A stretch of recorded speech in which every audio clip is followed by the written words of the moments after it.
Albert too? Yep. Oh, it's sweet that you keep two of them so they have some. Yeah, oh, they love each other. That's Mr. Dots.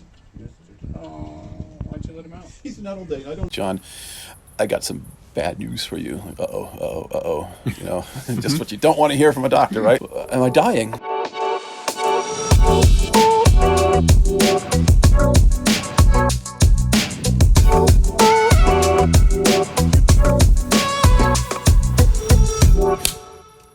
Action! Hi guys, and welcome back to day 20. So John, some years ago you were diagnosed with GBS, and luckily you recovered and are well today. What is GBS actually? Oh, GBS is a rather serious illness. It stands for Guillain-Barré syndrome. They call it the French polio. Basically, All right. it's a type of paralysis where your immune system goes wacky and starts attacking your nervous system. There's a number of illnesses like that. Some are more famous. I mean, like multiple sclerosis and Parkinson's and Lou Gehrig syndrome.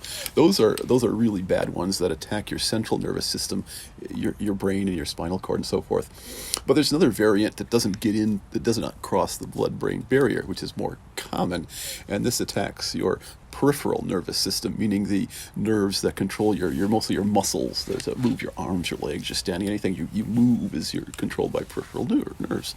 Your muscles don't do it on their own.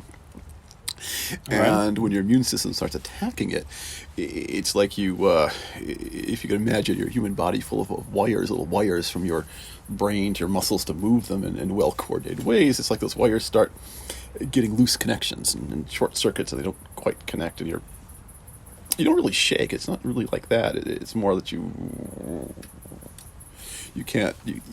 start to lose your motion in various ways because it's erratic. It's not consistent. It can happen in various ways in different places when it hits you, when it afflicts you. And it also, you get strange sensations as well, usually not pleasant ones as well. It may or may not be painful. It could be painful. It could just be kind of weird, and it can persist, and your nerves don't have nerves, shall we say. Your nerves don't really feel it when they hurt, but you get strange signals that your body doesn't quite know how to process, and it often manifests itself as pain. Pain in your nervous system seems to be like a general reaction that something's going wrong, and usually you want to fix it. Like you touch something hot, you move it away. Yeah. But if your nerves themselves are degrading and your body doesn't know what to do with it, that's a really tricky thing to fix, and often it can't be, unfortunately, but often it can. And so it's quite a variable illness and it can be severe, and I had a rather severe case, and so effectively I became paralyzed in short order, going downhill, and it was not at all anything I'd ever heard of or read about, and then all of a sudden it's happening. Like, what the heck? And a lot of uncertainty around it as well, and that was just adding to the adventure. Maybe take us back. How did it all begin, and how did you find out about it in the first place? Well, I came home from a long weekend vacation with my wife, and the next morning I felt a little bit kind of woozy, like I was a bit hungover. Maybe I was drinking a bit much on the way there and back, a nice holiday area, and I rode my bike to the office and feeling a little kind of questionable. I got there, and in the morning I was like trying to do my work, and I just kept feeling, I don't feel so good. I don't know. I just couldn't put a finger on it, but maybe I drank more than I realized. I can take a day off. I'll just go home and tell them I have some cold or flu. I tell them I'm hungover. Come on, it's lame. I feel like I'm coming down the flu. Okay, go on. So I moved home and I ride my bicycle, and I felt unsteady. Like, am I tired, or this is? Couldn't quite put my finger. I didn't quite feel like anything I'd felt before, even though I've been kind of under the weather in various ways in the past. I didn't feel anything like it. I just went home and I just slept, and then I got up, and I wasn't tired, but I really felt fatigued and unsteady and unshaking. By then, anything I would have consumed would have worn off, and I was just trying to go down the stairs, and I was shaking. I was unbalanced, and my wife's like, "John, you got a problem here." I was like, "Well, I don't know. What do you want me to do?" So I called my medical insurance helpline. They have a calling thing to get advice, and I did. And I said, and I had a little bit of a cold and a little bit of flu. I don't know. And the guy said, but you're nervous. You have symptoms of nervous strain. You have strange sensations. You got a nervous problem. This is a nerve problem. You got to get to a doctor now, like now. Okay, so he my bundles me in the car with the kids in the evening. We drove downtown to like one of these 24-hour doctor places, and I could go in there and barely walking up the stairs unsteady. And very fortunately, this doctor in this place had just finished his internship at a hospital in Zurich, which has a very good neurological unit, which typically means people with strokes and things, but a lot of other things as well. And so he was well versed in it, and he just, when I was trying to tell him my symptoms, he noticed that my eyes weren't quite closing, and I wasn't quite functioning. Things I didn't notice is that, John, you give me a nerve test, try this and this. It's like, John, you're not in balance, and you're normally balanced, right? Yeah, I mean, you can balance on a bicycle, and I know you're not bicycling. No, I couldn't. I did, hours ago, but not anymore. It just went down. John, you got to get to a hospital now. I'm calling you an ambulance, or your wife is driving you, and we did. And we go over there, and then the doctor on call came in, and he gives me this test and all these tests and this and that. Like, what's going on here? And it's like, the test comes back as a spinal tap even, and he very much knows what he's doing. And he says, John, I got some bad news for you. Like, uh-oh. Just what you don't want to hear from a doctor, right? Not really. Yeah, all the tests and so forth. Were you bitten by a tick recently? No. Okay. You have I think you have Guillain-Barré syndrome. Like, what? GBS, Guillain-Barré syndrome. Like, what's that? We don't expect that you would know it. Okay. So you give some pills or something? No, we're admitting you to the hospital. What? I'm in the hospital. You're admitting it. I'm going to the hospital. In fact, you're going into intensive care. Like, what? Intensive care now. The bed's prepared. You're going in there. We got the transfusions coming. Like, am I dying? No, I don't think so. Could be, but probably not. But you're going to go down. You're starting to lose your nerves, and it's going to get worse. And we're going to give you the transfusions to try to stabilize it, help you get better, get to a plateau, and then we can start talking about recovery. Recovery? Your adventure's just starting, John.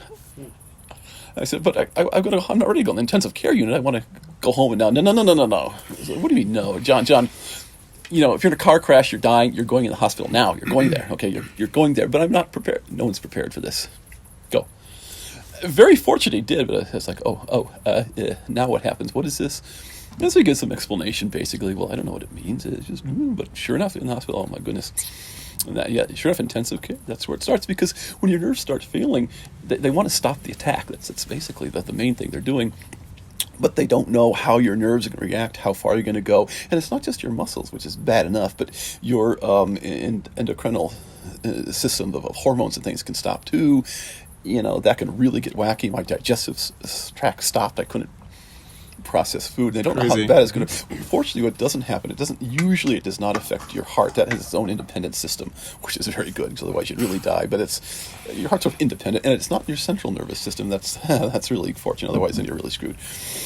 But it means you're going to sort of hopefully temporarily, lose a lot of your muscle control and just sort of become a blob. And people who get it worse, really, I didn't get it really bad. Some people get it really bad. Some people I know, I have met afterwards, they get locked-in syndrome. Their whole body is paralyzed. They just cannot move. They're fully awake. They're fully functional. Their mind is working, but they cannot move anything, and they appear to be comatose. And that's really scary for them.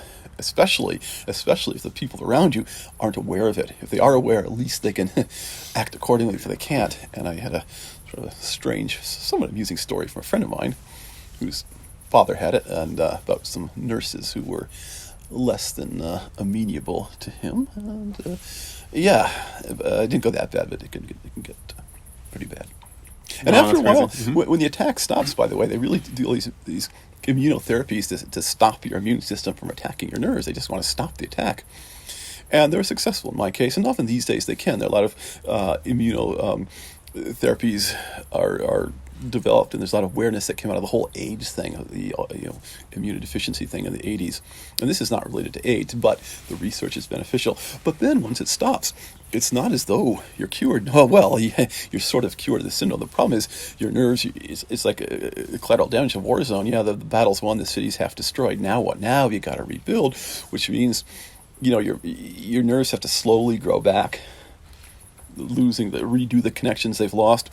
And your muscles, if your muscles don't have stimulation for a little while, hours, days, let's say, or longer, they start to atrophy. And when you lose massive nervous connection to them, they sort of forget what to do.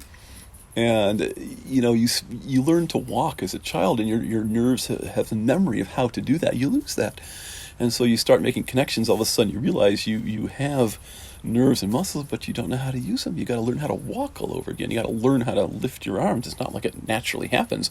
Oh, it does now when you don't think about it. But when you lose that, it's like, whoa, how do I? Look, I'm lifting my arm. So you rely on very skilled and persistent physiotherapists who know how to coach it back. So from your diagnosis until you could start rehab, how much time passed? Okay, I was in the hospital for about 3 weeks. Okay. And then I went to the rehab center for about 4 months. And then I'm just back on my own, but rehabbing myself, walking slowly with sticks. So you were released after 4 months, and then you could go home?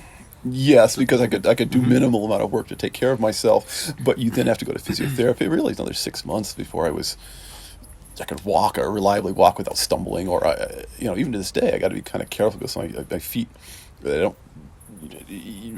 have to pick up your feet when you're running, and sometimes they get tired and they don't think about lifting them enough, then you can stumble and fall. All right. So that happened in the beginning, I guess, more often than today? Yes. Probably. Yes. I mean, even now and then, every now and then it still happens as well. But then again, people often trip over things anyway, so it's kind of hard to say if it's just baseline or, That's right. I wonder, how was the recovery process? It was 4 months, you said. What were the steps involved, and how did you finally get better? Well,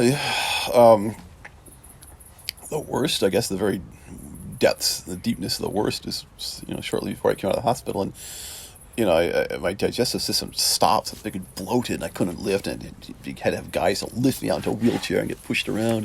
And wasn't very comfortable and hard to get to sleep. And of course, my eyes weren't closing, so they'd have these masks on and drops, and it was not a comfortable situation at all.